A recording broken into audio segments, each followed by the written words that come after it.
बिस्मिल्लाहिर्रहमानिर्रहीम। अस्सलाम वालेकुम नाज़रीन। तुर्की अब इसराइल का अगला निशाना है और इस बारे में इंतहाई अहम डेवलपमेंट सामने आ रही हैं। सबसे पहले तो आपको ये बताएं कि कल होने वाले कतर में हमले के हवाले से अब एक नई खबर जो है वो निकल कर सामने आ रही है, और वो ये है कि तुर्की की खुफिया एजेंसी कतर से राब्ता करती है।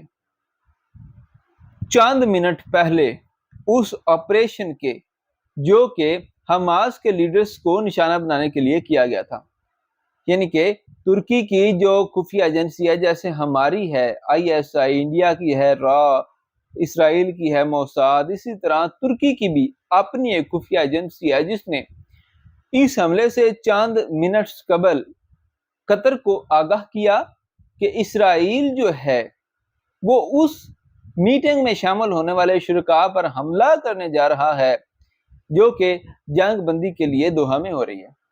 अब इस मीटिंग के हवाले से जो इतलाआत दी गई कतर को, उस पर हंगामी बुनियादों पर अमल करते हुए कतर ने जो मेन लीडरशिप थी हमास की उसको वहां से शिफ्ट कर दिया, लेकिन कुछ लोग जो थे वो बचे हुए थे। आपने सोशल मीडिया पर और दीगर खबरों में भी ये देखा होगा कि एक खलील हैया और उनके बेटे के अलावा जो लोग मारे गए हैं इस हमले में, वो उनके ड्राइवर्स या उनके जो बॉडीगार्ड वगैरह हैं, वो 6 लोग मारे गए हैं।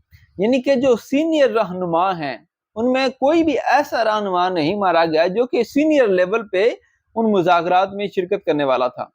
और उनको बचाने के लिए ये रिपोर्ट सामने आ रही है, ये बात जो है वो अब सोशल मीडिया पर और दीगर ज़राए से जो है बहुत ज़्यादा शेयर की जा रही है कि सबको जो है वो बचाने में कतर की जिस मुल्क ने मदद की है वो है तुर्की, और तुर्की की खुफिया एजेंसी ने कतर को इस हवाले से आगाह किया कि आपके मुल्क पर इसराइल जो है वो हमला करने जा रहा है। और उन्होंने फौरी रिस्पॉन्ड करते हुए उन ऑफिशियल्स को वहां से शिफ्ट कर दिया, लेकिन कुछ लोग अभी वहां बकाया थे जिन पर इसराइल ने हमला किया। अब ये हमला जो है वो अमेरिका के तावन से किया गया है, चाहे कोई माने या ना माने। लेकिन इसके अलावा इससे भी पहले ये बातें इसराइल में हो रही थी कि तुर्की जो है वो हमास के लीडर्स को जो है वो सेफ पनागाहें फ्राहम करता है। हमास के लीडर्स जो हैं वो बड़ी तादाद में तुर्की में छुपे हुए हैं और तुर्की ने उन्हें महफूज मकामात पर पनाहगाहें दी हुई हैं, लिहाजा तुर्की के साथ भी जो है अब 2 हाथ किए जाएंगे।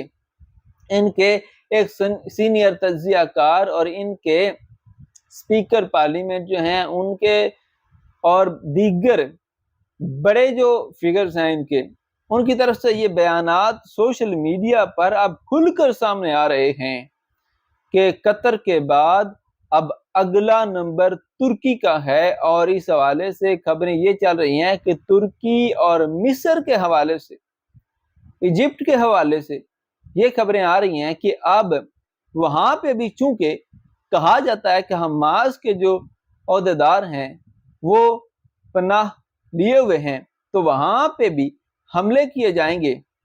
और आपको बताया था हमने पिछली वीडियो में भी कि तुर्की ने इसराइल के साथ तमाम सफारती ताल्लुकात खत्म कर दिए हैं, उनके लिए अपनी बंदरगाहों को बंद कर दिया है, अपनी एयर स्पेस जो है उसको बंद कर दिया है। और तुर्की के वजीर खारजा ने चंद दिन कबल सऊदी अरब में बैठकर ये कहा था कि अब हमें इसराइल के खिलाफ इकट्ठे होकर खड़ा होना होगा, वरना बहुत देर हो जाएगी और अगला नंबर किसी का भी हो सकता है। और चंद दिनों के अंदर ही कतर पर, क्योंकि बहुत ही बड़ी इकॉनमी है और अमेरिका का एक बुनियादी इत्तेहादी है, उस पर हमला हुआ है।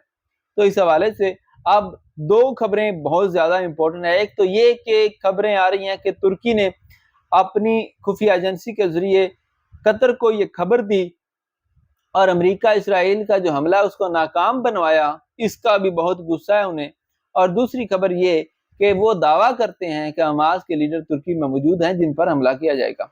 अब इस हवाले से मजीद जो अपडेट्स आएंगी आपके साथ शेयर करेंगे। तब तक के लिए अल्लाह हाफिज। آپ چینل کو سبسکرائب کر لیجیے گا، ویڈیو کو لائک اور شیئر کیجیے گا، اور کمنٹ سیکشن میں اپنی رائے کا اظہار ضرور کیجیے گا۔ خدا حافظ۔